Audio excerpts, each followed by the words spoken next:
So ఉదయం లేవగానే మనం ఏమైనా పనులు చేస్తే వాటి వల్ల డబ్బు వచ్చే అవకాశాలు ఉన్నాయా? సో మనీ రావాలంటే ఎటువంటి పనులు చేయాలి? ఇక్కడ ఒక చిన్న లాజిక్ మనము మర్చిపోతామమ్మా. ఏంటి అని అంటే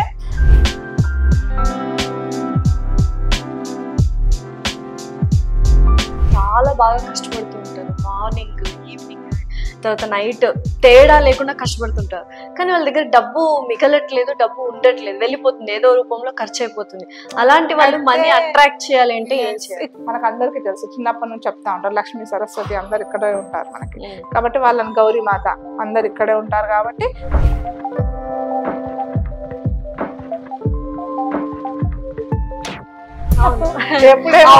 లాజిక్ తెలుసుకుంటే ఒక్క వర్డ్ ని మనం అండర్స్టాండ్ చేస్తాం. we are not came to here stay like that.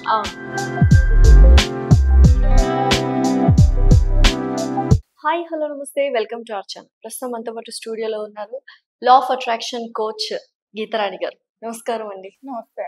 ఎలా ఉన్నారు? బాగున్నాను. సో ప్రపంచం అంతా డబ్బు చుట్టూ తిరుగుతూ ఉంటుంది. ఆ డబ్బుని అట్రాక్ట్ చేయాలని ఎంతో మంది స్ట్రెస్ఫుల్ జాబ్స్ చేస్తుంటారు, ఆ డబ్బు వెనకాల పరిగెడుతూ ఉంటారు. సో ఉదయం లేచిన దగ్గర నుంచి నిద్రపోయే వరకు డబ్బు గురించి చాలా మంది, అందరూ, మీరు, నేను, ప్రతి ఒక్కరు ఆలోచిస్తుంటారు.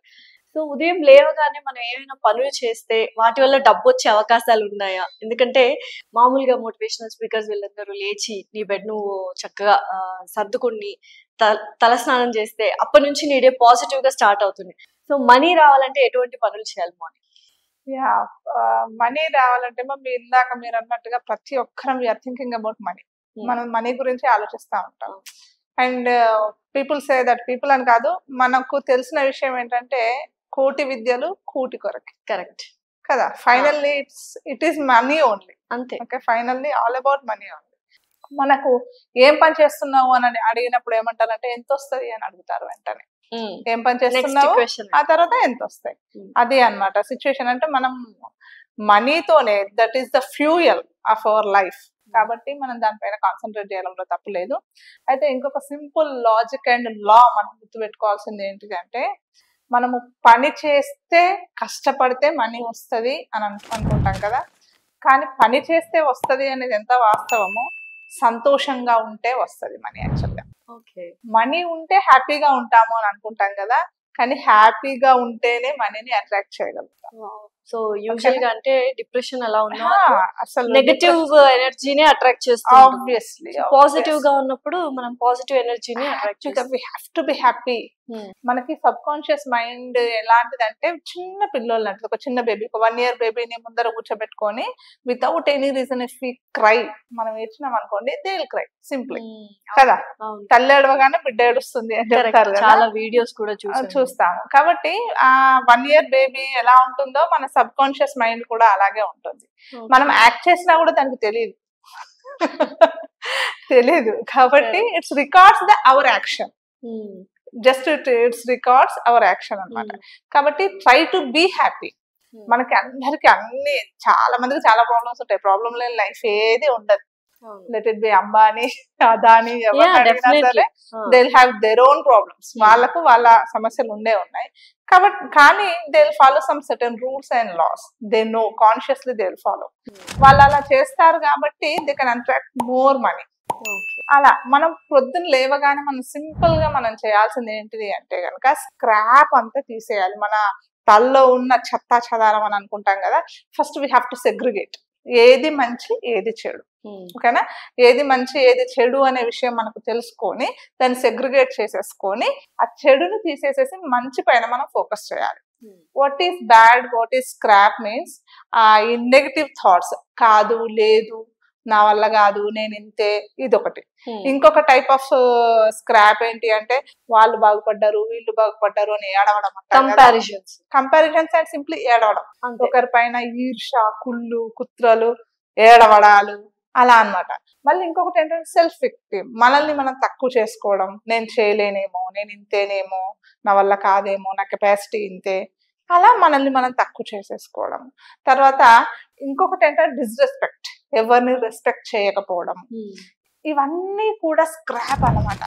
ఎప్పుడు కూడా నాకేంటి, నేనే అని ధైర్యంగా ఉండడం సంథింగ్ ఈజ్ డిఫరెంట్ ఫ్రమ్ అహంకారం.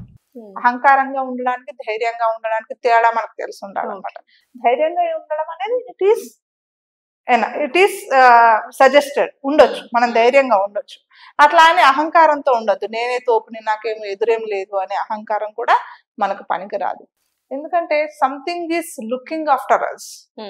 మనల్ని మనమే చూసుకోవట్లేదు, మనల్ని ఇంకేదో శక్తి చూస్తా ఉంది కదా, దాన్ని మనము సాటిస్ఫై చేయాలి. Up to their mark we have to act. అక్కడికి మనం రీచ్ అవి వాళ్ళ దగ్గర నుంచి మనం యాక్సెప్టెన్స్ తెచ్చుకోవడానికి మన బిహేవియర్ ఉండాలి. కాబట్టి మనం ఎప్పుడు కూడా హంబుల్ గా, పొలైట్ గా, హ్యాపీగా, యాక్సెప్టెడ్ మైండ్ సెట్ తో ఉంటే గనక things will change like anything. అలా ఇలా కొంచెం పాజిటివ్ థాట్స్ పెట్టుకుని లేస్తే బెటర్. మార్నింగ్ లేవగానే నిన్ననే ఏదో అయింది, మొన్న ఏదో అయింది, పోయిన సంవత్సరం ఏదో అయింది అని వాటిని మనం పాస్ట్ లో బ్రతికేదానికంటే thank God today I'm alive, I'm breathing కదా, అంతేనా కదా, within minutes, within seconds we can కదా, అంతే. We are immortal. లాజిక్ తెలుసుకుంటే ఒక్క వర్డ్ ని మనం అండర్స్టాండ్ చేసుకుంటే we are immortal, we are not came to here stay like that. మనం ఎప్పుడైనా మూవ్ అయిపోవచ్చు, ఎప్పుడు మూవ్ అవుతాం అనేది, ఎప్పుడు వెకెట్ చేస్తాము అనేది మనకు తెలియదు. కాబట్టి మనకి ఇవాళ you have to be happy for that you are alive today. Morning లేవగానే పాజిటివ్ థాట్స్ ఉండాలి మనకి.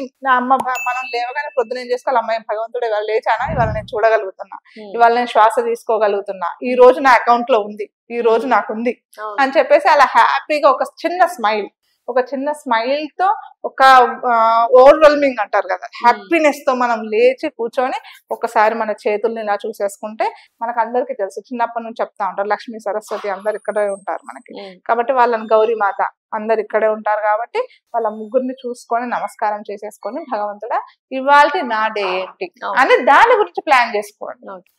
మార్నింగ్ లేవాలి ఫ్రెష్ థాట్స్ తో ఉండాలంటే నైట్ అంతే హ్యాపీగా పడుకోవాలి మనం. సో పడుకోవడానికి నైట్ మళ్ళీ సేమ్ పాజిటివ్ థాట్స్ మనము అంతే. నైట్ మనము చేయాల్సిన డ్యూటీ ఏంటి అంటే, బిఫోర్ గోయింగ్ టు బెడ్ మనం ఏం చేసాము అనేది ఒకసారి రీకాల్ చేసుకోవాలి. ఇవాళ వాట్ వాజ్ మై రెస్పాన్సిబిలిటీస్, నేను ఎంతవరకు చేశాను, ఇంకేం చేయాలి, రేపు ఏం చేయాలి అనే ప్లానింగ్ తోటి పడుకోవాలి. పడుకునే ముందు before going to bed you have to be happy. నువ్వు ఎప్పుడైతే వేకప్ అవుతావు, while you are wake up you have to be happy. ఇలా కనుక మనం డే ప్లాన్ చేసుకుంటే, నువ్వు బెడ్ పైకి వెళ్ళగానే హ్యాపీగా, భగవంతుడా ఇంత చక్కటి రోజును నాకు ఇచ్చినందుకు నీకు కృతజ్ఞతలు, నాకు మంచి నిద్ర రావాలి, మళ్ళీ నాకు రేపంటూ ఉంటుందని ఆశతోనే పడుకుంటున్నాను అని కనుక సరెండర్నెస్ తో పడుకున్నారనుకోండి, హ్యాపీగా నిద్ర పడుతుంది. మనకు సింపుల్ లాజిక్ అండి, మనం వచ్చేటప్పుడు ఏమి తీసుకురాలేదు, వెళ్ళేటప్పుడు ఏమి తీసుకెళ్ళాము.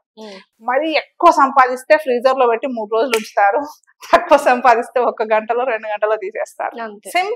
Simple logic. కాబట్టి ఎటు వచ్చేసి మనం బెనిఫిట్ లోనే ఉన్నాం. మనం మంచి either good or bad, we are at the benefit area. కాబట్టి we need not to feel bad. మనం అసలు బాధపడాల్సిన అవసరమే లేదు. కాబట్టి ట్రై టు బీ హ్యాపీ. మీరు ఎప్పుడైతే, మీరనే కాదు మనం అందరం ఎప్పుడైతే సంతోషంగా ఉంటామో, పాజిటివ్ థింకింగ్ లో ఉంటామో, పక్కనతో కంపారిజన్స్ లేకుండా, కుతంత్రాలు లేకుండా హ్యాపీగా వాట్ ఈస్ అవర్ రోల్ అనే విషయాన్ని తెలుసుకొని మనం చేసుకుంటూ వెళ్ళిపోతామో, everything will be successful. So చాలా మంది, నేను చూసిన వాళ్ళు చాలా బాగా కష్టపడుతూ ఉంటారు. మార్నింగ్, ఈవినింగ్, తర్వాత నైట్ తేడా లేకుండా కష్టపడుతుంటారు. కానీ వాళ్ళ దగ్గర డబ్బు మిగలట్లేదు, డబ్బు ఉండట్లేదు, వెళ్ళిపోతుంది, ఏదో రూపంలో ఖర్చు అయిపోతుంది. అలాంటి వాళ్ళు మనీ అట్రాక్ట్ చేయాలి అంటే ఏం చేయాలి? ఇక్కడ ఒక చిన్న లాజిక్ మనము మర్చిపోతామమ్మా. ఏంటి అని అంటే, మన ఇంటికి ఒక గెస్ట్ వచ్చింది అనుకోండి, ఆ గెస్ట్ ని ఈసారి మనం ఇన్వైట్ చేసే విధానము, వాళ్ళని ట్రీట్ చేసే విధానం బాగాలేకపోతే నెక్స్ట్ టైం వస్తారా మన ఇంటికి వాళ్ళు? లేదు. Money is the energy, universal energy. నమ్ముతారు కదా, అదైతే యాక్సెప్ట్ చేస్తారు కదా, అంతే కదా.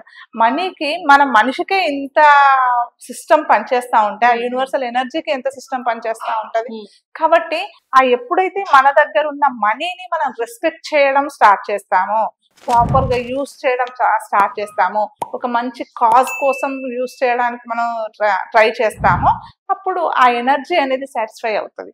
Yes, this is the place I can be with them అని చెప్పేసి. అంటే దానికి అది అర్థమైపోతా ఉంటది. మనం ఇప్పుడు సృష్టిని అంతా మనము నడిపించట్లేదు, ఒక ఎనర్జీ అయితే నడిపిస్తుంది కదా, మనీ ఈజ్ ఆల్సో ఎనర్జీ. కాకపోతే ఆ మనీని మనం ఎప్పుడైతే మంచిగా ట్రీట్ చేస్తామో, రెస్పెక్ట్ చేస్తామో, ఒక మంచి బ్యూటిఫుల్ కాజ్ కోసం మనం స్పెండ్ చేస్తామో, అది ఇంకా ఒక్కసారి హ్యాపీగా ఫీల్ అయిపోయింది అనుకో, అమ్మయ్య నేను ఇక్కడ నాకు ఐఎమ్ వర్త్ ఆఫ్ ఇట్, నాకు ఇక్కడ వాల్యూ దొరుకుతుంది అని అనుకుంటే అక్కడే ఉండడానికి ట్రై చేస్తుంది. ఈ లాజిక్ ని మర్చిపోతారు చాలా మంది. మర్చిపోయి ఏం చేస్తారు అని అంటే, ఆ మనీ రాగానే టపా టపా టపా టపా ఇష్టాన్ని ఖర్చు పెట్టేసేసుకుంటా ఉంటారు without any planning. Without any respect వాళ్ళు ఖర్చు పెట్టేసుకొని మళ్ళీ గాడిద చాకరీ అంటారు కదా, ఆ ఇష్టానికి పనిచేసుకోవడం, మళ్ళీ రావట్లేదు మిగలట్లేదు, బట్ ఖర్చు అనేది చాలా మందికి ఎక్కువగా ఉంటుంది కదా. ఎక్కువ ఉండడము అనేది it's all about our maintenance. మనం దాన్ని ఎలా రెస్పెక్ట్ చేస్తున్నాం. మనం ఆకలేస్తే ఒక ఇడ్లీ తింటే కడుపు రెండింది, 5 స్టార్ హోటల్కి వెళ్ళి తిన్నా కూడా కడుపు రెండింది. ఎక్కడ చేయాలి, మనం ఎక్కడికి వెళ్ళాలి, ఎక్కడ పెట్టాలి అనేది మనకు ఐడియా ఉండాలి కదా. ఇంకొకటి అంటే 2 కాంట్రాస్ట్, డబ్బుకే విలువిస్తున్నావు నువ్వు అంటారు, కానీ డబ్బు విలువ తెలుసుకోవాలి అంటే రెండిటికి పొందన లేకుండా ఆపోజిట్ గా ఉంది. కరెక్ట్ మీనింగ్ ఏంటి, మనం ఎలా డబ్బుకే విలువిస్తున్నావు అని అనేది ఎక్కడ వస్తుంది, డబ్బు విలువ కూడా తెలుసుకోవాలనేది ఎప్పుడు వస్తుంది అని అంటే గనక, మన when it comes to relations, ఏమన్నా రిలేషన్స్ ఉన్నప్పుడు రిలేషన్స్ ని మనం పక్కన పెట్టి కనుక మనీని మాత్రమే ఫోకస్ చేస్తే వాళ్ళు డబ్బుకే విలువిచ్చినట్టుగా లెక్క. అలా కాకుండా ఆ మనీని ఇష్టానికి ఖర్చు పెట్టినారనుకోండి, దుర్వ్యసనాలకి, అనవసరమైన విషయాలకి ఖర్చు పెట్టినారనుకుంటే వాళ్ళకి మనీ వాల్యూ తెలియనట్టు.